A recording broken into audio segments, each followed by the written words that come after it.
embrace being vulnerable and embrace being real and being open, because that is what people crave. They crave and want someone who is relatable, like, girl, yes, I don't have the answers either. Oh, like, you feel lost in the sauce? Same, me too. So being vulnerable, being open, and being authentic, because, like, let's keep it real. Like, we're all doing the best that we can.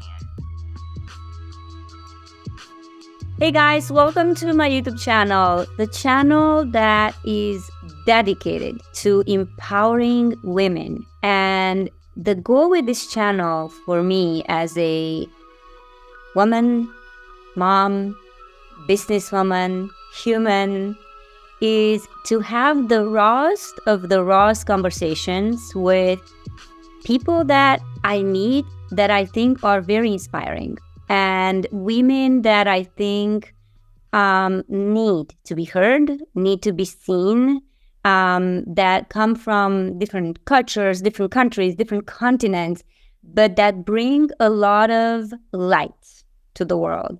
So my goal today and with all of my interviews is to have the type of discussions that we as women could listen to while we're driving, maybe while we're having our coffee or while we're taking a bath, and to have the impact where you, the listener, goes, wow, I really needed this in my life today. I really feel that, there's always someone else that goes through the struggles that we go through, that has the questions that a lot of us have, and we're afraid to ask. We're afraid to ask for help. We have God, we have support, and still we keep quiet. We don't really say much. And so today I have Meia, and she is actually, we met once, and her energy, her presence, the way she was dressed, we met at an event for women. And I said to myself, there's something about this girl. There's something about her that I just want to share with the world. And so welcome, welcome, welcome. That was a beautiful introduction. Thank you as well. And I believe that sometimes darkness and light can attract, but like light and light can attract. So like you are a light, I'm a light. And when I saw you in the room and just how you were conversing with people and taking the time to open up, because sometimes we're in these spaces, it's like, okay, I don't know anyone, but like you were just, I could tell that you were just honed in on connecting with people, and you and I had a chance to connect. And the next thing you know, we're meeting here together, and I'm so excited to see what's in store for today. Absolutely. So I'm always prepared with questions. And so I have about 10 questions or so for you. And the first one is, what can you tell me about yourself? As I said, you're definitely an inspiration for me, but nobody knows who you are, your full name. What is it that you do in this life? And just generally, just tell me a little bit about yourself. Sure. So my name is Meia Chabangu. I live in Charlotte, North Carolina, and I've been in Charlotte for about 7 or 8 years. I'm a wife. I'm a sister. I'm a daughter. I'm a friend. But the role and the title that I'm most proud of is being a daughter of the Most High. And so I moved to Charlotte for a career change, which a lot of people, when they can relate to that, like moving to a growing city like Raleigh or Charlotte, is typically for a job. So my background is in fashion merchandising. And at the time, I got a great job offer working in Charlotte for a major retailer. And my background was in sourcing product development for a major retailer. And so as women who will likely be listening, have come to understand that life can take many twists and turns. Mm-hmm. And where I'm at now, I never thought I would be here, but I'm grateful. And as again, most people can relate to, COVID shook things up. And so I don't work a traditional 9-to-5 job. I'm actually a budding entrepreneur. And I have a growing interior design business. I'm also a stylist. I've been styling pretty much all of my life. And that's actually how you and I met in Raleigh. I was there styling a client who was speaking, Allison Sanders. Shout out to Allison. Yeah. I've known her since high school. She's a dear friend of mine.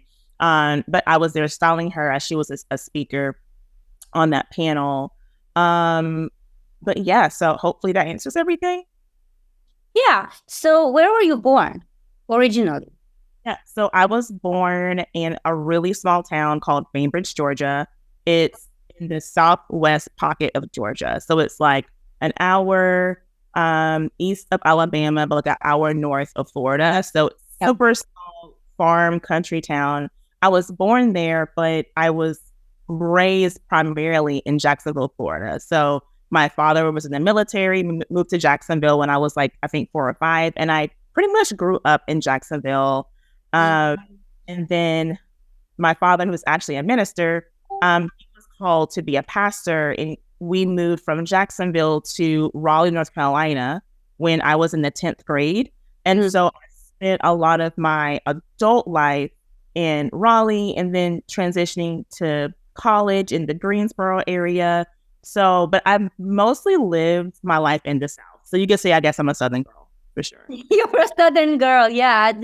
Yeah. I wanted to see where you were born, because I think that affects so much in a way who we are, how we grew up. And like you said, your dad was in the military, right? He was a pastor. He was in the military and a pastor. Yep. A pastor. So that really defines a lot of who you are and your beliefs right now. And I know that just sharing something before we started recording, I was telling Meia that I was feeling just so weak. Now it's just like the last 2 weeks, there's a lot of pollen here in North Carolina. And she did something very special. She did something wonderful. She said, let's pray for your healing. And that gave me goosebumps. And it's such a great thing. Like, I don't know this woman a lot, right? And here she is.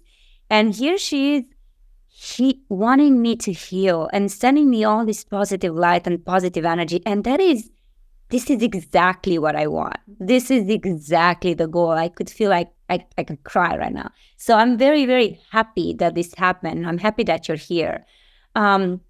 So you're a Southern girl and you are definitely very fashionable. I do remember the way you were dressed and the way your client or your friend was dressed. It was like you were standing out in the crowd. Like, ooh, they're very cool, fashionable and stylish. So I think I may move you here for like 10 days to stay with me, to go shopping with me and say, okay, I need help. All right, next question. What are the 3 things that you love the most about yourself? Had you asked this question 2 or 3 years ago, I would have probably given you some cliche, like polished answer. But I'm a lot of like, just I've grown a lot and have grown into maturity the past couple years. So I would say the number one thing now that I love about myself is my vulnerability. And as a women, as Americans, we pour so much of ourselves into work, and work can define us and what we do, how much we make, salaries, titles, all of those things. And when transitions happen, such as loss of a job or illness, or maybe not advancement or success looking the way you thought it would at your age, and you may be meeting up with friends and everyone's asking, how are you doing? And it's like, oh, I'm great. It's fine. And it's like, no, you're a hot mess. Yeah. We're all going through it. Like, we are more alike than different. Yeah. And through my newfound identity in Christ, He has taught me to embrace being vulnerable and embrace being real and being open, because that is what people crave. They crave and want someone who is relatable. Like, girl, yes, I don't have the answers either. Oh, like, you feel lost in the sauce? Same, me too. So being vulnerable, being open, and being authentic. Because like, let's keep it real. Like, we're all doing the best that we can. The second thing I love about myself is that I am stylish. That's literally a God-given gift. It's something that's been a part of me since I was a child. I've always been super stylish. I've always been into design and art and aesthetics, and I just love to feast my eyes on beautiful things. So whether that's an outfit I put together or a home that I decorate, I love that.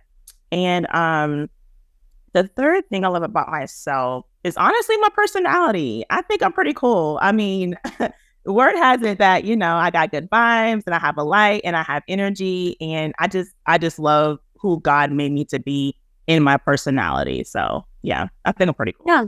Yeah, I love that. I love that. And I remember we spoke a little bit, and it was so interesting because I said to her, I'm doing this, I'm growing this channel, I'm growing this coaching business. I don't know if you remember. So I'm running a real estate company. I've been running it for 12 years now. And then I stepped into my vulnerable feminine side as well, because I felt like I was so wrapped into the business side of things, into just like go, that I had to step back and say, what is it that really, like, what is it that I'm listening to? What is it that I do that I love reading besides, that business that of course brings the money, is a great business, but I stepped into that vulnerable place as well. And it was very interesting and very scary, because when you let go of that identity of that, this is who I am. It's not like I let go of it. It's still part of me. But when you embrace that someone else that you also are as a human, as a woman, it creates a little bit of a, whoa, there's a step that you need to take to go deep into your heart and to really come out and say, yeah, I mean, I have so many facets of who I am as a human being, just like you said. And so that identification with the money that you make, with the job, is very, very typical, especially in corporate America.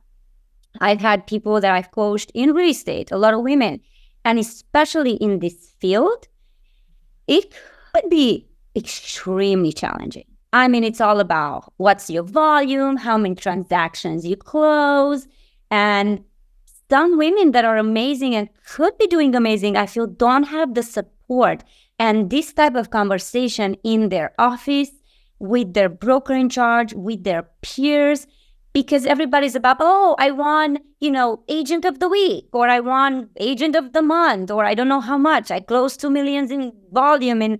And so it's like, wait a second. That is just the numbers. Like, what are you talking about? Who are you as a human being? What are your struggles? How do you wake up? Because you could have all the money in the world and wake up drained. Like, you can't do this anymore. It doesn't mean that you don't necessarily like your job, but you're right. Being vulnerable and being open to the people that you talk to and saying, hey, I'm just not well today. I'm just not feeling well. I don't know what it is. It's just something. I need help. I need to talk to someone. I need to open up to someone, and I don't need to be judged. Yeah. I just want to talk. I want to be able to be myself. So I love that you opened up and you changed. I know that you're very spiritual and also religious, and you just let it go. You're telling me that in that initial conversation, I'm not here to portray someone I'm not. I'm here to portray the real Meia that I am, the human being, the woman. And it doesn't matter how your business is doing, because that's like 1% of who you are, or, a small percentage. The rest is this amazing woman. So I love that. Thank you for sharing that. Next question. What things or circumstances in your life are you really appreciative of? So lessons, anything that happens that really kind of open your eyes and say, ooh, I'm really grateful for that. Yeah. So going back to a little bit of what I spoke about earlier, I did lose my job during COVID, and at the time I hated it, right? Like, no one wants to, especially again, when you haven't done the healing and understanding who you are, I'll be honest with you. I was for sure the person who wrapped her identity around what I did, how much money I made, my title. I mean, I have a master's degree. So I was like, I don't have all these student loans for nothing. Okay. And so that was snatched away. To be honest with you, I didn't know who I was. And I was just like, I was so depressed. And I felt like if I didn't have something to brag about, then I didn't have anything to bring to the table. And so during that, and it's funny, I was just like grasping at straws and trying to figure out like, okay, like what's my next move? And I ended up getting my real estate license. It's like, yeah, some more money coming in. Yeah, real estate. Because remember, like during COVID, that was a shift in the market. So many people were moving to Charlotte. I'm hearing about all these people making all this money. And I'm like, I'm a smart girl. I can do it. I passed my real estate test on the first try, and I gave it my all. And I was just like, this isn't for me. Like, it's not for me. And that's okay. But during that time, I was just really trying to find myself and figure things out. And I can say now on the other side of it, obviously in the valley, it's painful. But when on the other side of that wilderness season that I was in, I came out a new person. I came out understanding that work is a means to an end. Like, people work to pay their bills, but you are so much more than that. And at the same time, God reminded me that I have gifted you. You have a gift. You have a soul, and you should be using that. And I was sitting on my gift because of childhood trauma and things that we go through. I always second guess my gift. I felt like it wasn't good enough. I didn't think it was special because it comes so easy. Styling comes so easy. I'm like, this is nothing, and I second guessed it. He's like, you need to tap back into who you are at your core, who I made you. And so during that time, I had nothing else to do. So I started to decorate my house. And like I said, I always done styling, but I never tapped into home decor. And I just felt the Holy Spirit say, Meia, like, we moved into a house last year, and I had this beautiful home. And he's like, I want you to host. I want you to bring people into your home, like be hospitable, throw parties, have dinners, like love on people and create a beautiful, warm space that inspires people and makes them feel good when they come into your home. Because that your home is, to me, it's like an extension of who you are, especially for me. And so during that time, I was like, okay. So I decorated my house.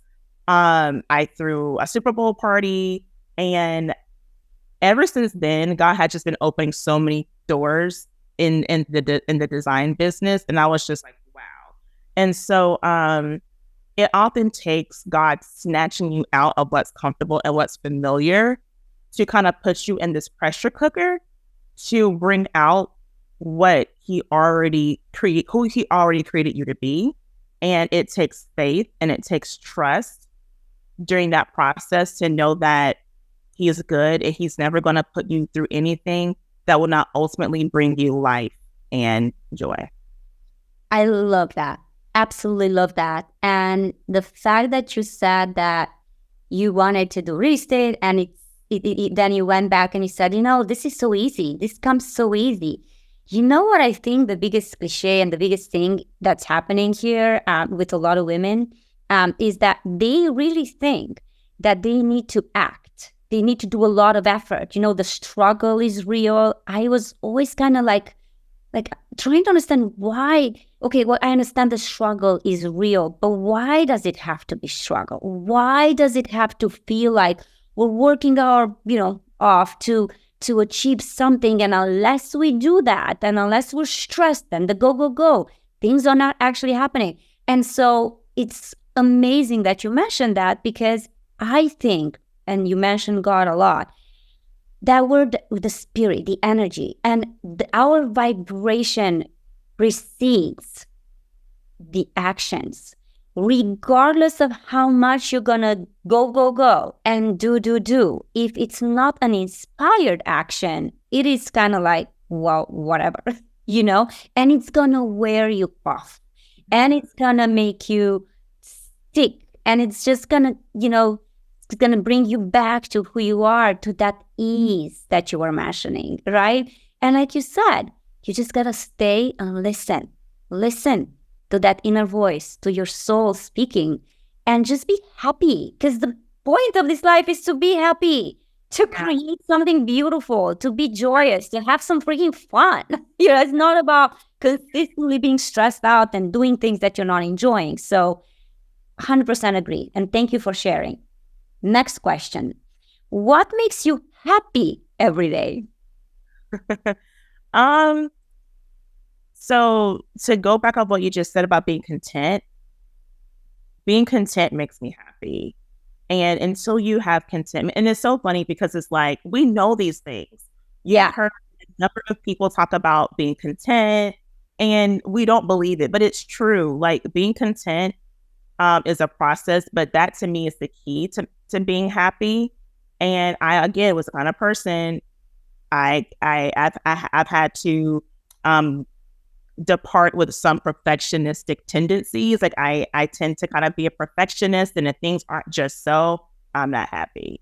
I remember moving into this beautiful house that I had, and I wasn't happy because it didn't have this and it didn't have the whatever that I wanted. And I'm just like, this is ridiculous. Like I'm just never gonna be happy. You're not until you find contentment.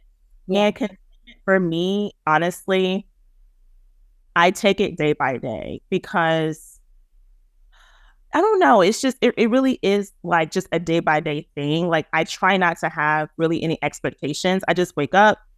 I'm like, okay, God, what are we doing today? And I just walk with him moment by moment. And I find joy in the little things. I find joy in cooking a wholesome breakfast that's healthy and that's nutrient filled. I find joy in those things. I intentionally take my time to prepare my meal and taste my food. Like I try to just savor every part of my day in things that are, assigned to, value and money and all of that. I just try to focus on, fresh air, like the energy to go for a walk, like having health. And it's not always easy because we live in America and we have social media, and it's so easy to get distracted and see someone else and then you're back to complaining.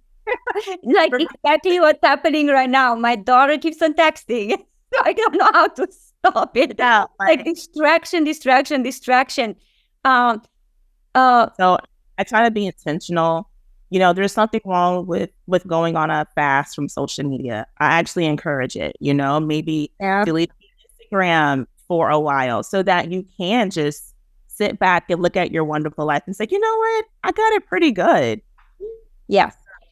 So that's perspective. It's perspective, right? And how you handle things. And I see a lot of women, just like you said, you have this beautiful house, but then it's missing this and missing. So I think instinctively, or I'm not even sure if that's the case, we tend to go back to like wanting to, in a way, feel like there's something missing, like there's something there that we need to do.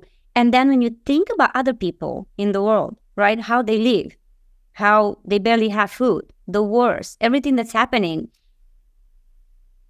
unless you are a very empathetic person, it's very difficult to put yourself in their situations. Like, well, okay, it's their life, it's their country, it's their destiny, whatever.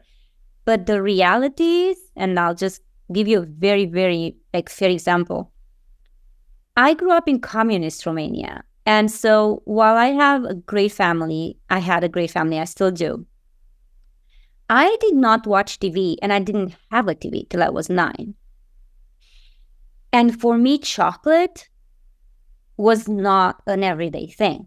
It was something that ended up being imported from Hungary, which I was on the border with Hungary. So when my neighbor was bringing me chocolate, it had these big walnuts inside. It was like Christmas. It was like amazing, or then when the communism fell, we killed our president in 1989. I was 9.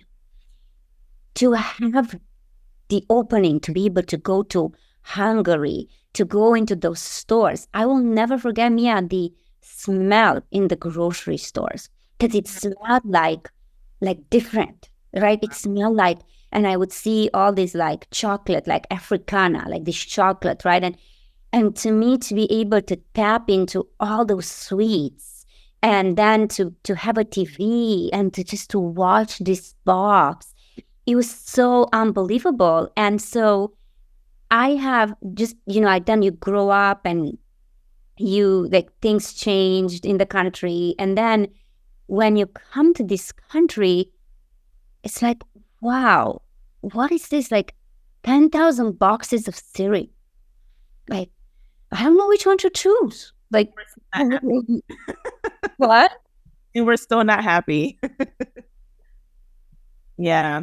If Americans, we are like, I'm a traveler. And so I've seen many different parts of the world and again, perspective. And what I can say is that as an American, it's really hard to be content when there's always more you can have. There's always more you can reach for. You want to take out a loan and buy a new car tomorrow, you can do it. Like, and so I feel like, yes, there's this freedom, but it comes at a cost because you're always chasing. And then you got your friend that has something that you don't have. And then you have social media. Then you have TV that's portraying this picture of what your life should be. And so as an American, and it's especially hard, but you have to do the work. And I encourage people to travel. And I hope that perspective will stay with you when you come back, and you won't just forget what somebody else what their day looks like, because we are blessed. You go to all these countries, like, I will never forget even myself, right? Like, I know you go to Turkey and you're like in this all-inclusive resort, and then you exit the resort and you're like, wow, like a mom with a child, right? That's like breastfeeding on the street. Or any other countries, and you go, oh my God, while I'm a minute away and having all these things, here's this woman. And so, yeah, you got to see. And, of course, there's a lot of homeless people here as well. But yes, the country is so much bigger, so the perspective is different. So thank you for sharing that. That's really amazing. Next question. How would you describe your previous year in 1 or 2 sentences? I would say, I can't even describe it. I don't know. Okay, I will say that I was for sure in a wilderness season, searching for light. But even better yet, I remember, shout out to my friend Latasha. I remember telling her, I feel like I'm in the ocean and my feet can't feel the bottom of the floor, but I also like can't see the horizon. Like, I just felt like I was just like floating in the middle of nowhere, and I couldn't feel the bottom. I'm like, where is my foundation? I didn't feel grounded. And then it's like, it was dark, so I couldn't see what was ahead. I'm just in pitch blackness and I can't feel the bottom. And she's like, I'm gonna get you some swimming lessons. So she got me swimming lessons. She was like, hopefully this will help you be able to float in this deep sea that you're in, right? But yeah, that about says it. Feeling lost but not deserted, because I knew that God was with me. But again, any lesson in life, you will experience pain like that. And we have to learn to not embrace, I don't say embrace pain, but you have to learn to see the lesson in pain and what it's teaching us. Because again, even when you're being disciplined as a child, you weren't disciplined through pain, by whether that was a spanking or whether you're going to sit in timeout, but there were tears. Like, that is how you learn as a kid, being reprimanded. And so even as adults, we're going to go through very painful moments. And if I knew now what I knew then, I wish I would have leaned into it and started, instead of running from it and trying to get out of it. Because I'm like, this is uncomfortable, I don't like it. But it was helping me. It was refining me. When someone has pure gold, they put it through the fire to take out the impurities. So you can't create or craft a beautiful gold ring until the gold is put through the fire. The impurities float to the top. You scrape them away, and then you're left with this beautiful, shiny gold ring. And so during that time, that is what was happening to me. I was being refined in the fire, and boy, it was painful. But on the other side of that has been so much joy and so much peace, and I'm thankful for it. So did you have, like, what were the biggest obstacles that you feel you faced? It was the mental gymnastics, the things that we face every day with your mind. Like the battle is here. The battle is not the people around you or your job or where you live or the economy. It is in your mind, and it is what you speak over your life. Mm-hmm. And I'm a very introspective person. I'm more so of an introvert, where I find comfort in being alone. I find comfort in my little corner with my blanket. And sometimes that's not healthy, because I'm saying things and repeating things in my mind that are, oh, this is never going to end. Oh my God, this is, you're going out, you're gonna be 40 next year, and you don't have this, and you haven't done that. And so the battle is in your mind. And can you remind me what you even asked me? I feel I'm going off. The battle is in your mind. And let me give you the news. Once you pass that 40, you are in your 44 like I am. You know, when people say, oh, things change, and you're like, yeah, whatever. And you're like, yeah, like things change. And they change to a different perspective, completely different sphere of like, oh my God, hot flashes, or like I'm feeling a little off. I'm having some palpitations. So it's like even more interesting. No, it was about the struggles, but you responded, you answered. So so then going back to like obstacles, right? So what do you think is the biggest obstacle standing in the way of women that can seem to feel happy in their lives? I would say that it starts with your mind, and it starts with your heart. It's just with the inside. So being more in your heart, in your mind than in your heart. It's a combination of both, because it's like your heart is like, what is my heart set after? What is success? What am I chasing for? Where is this this always moving finish line? So what is my heart set on? What are my intentions? What am I intending to do with my life? And then your mind is, what am I telling myself? Am I telling myself I can't do this? Am I telling myself it's too late? Am I telling myself the thoughts? It's your own thoughts. So it's a little bit of both. And I think you have to set your heart on things that are pure. Yeah.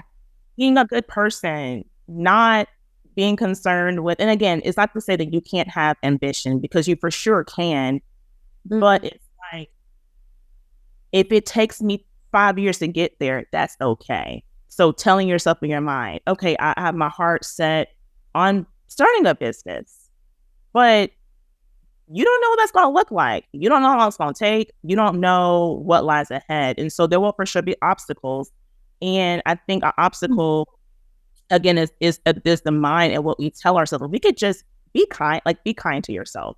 Like, talk to yourself the way you would talk to your best friend.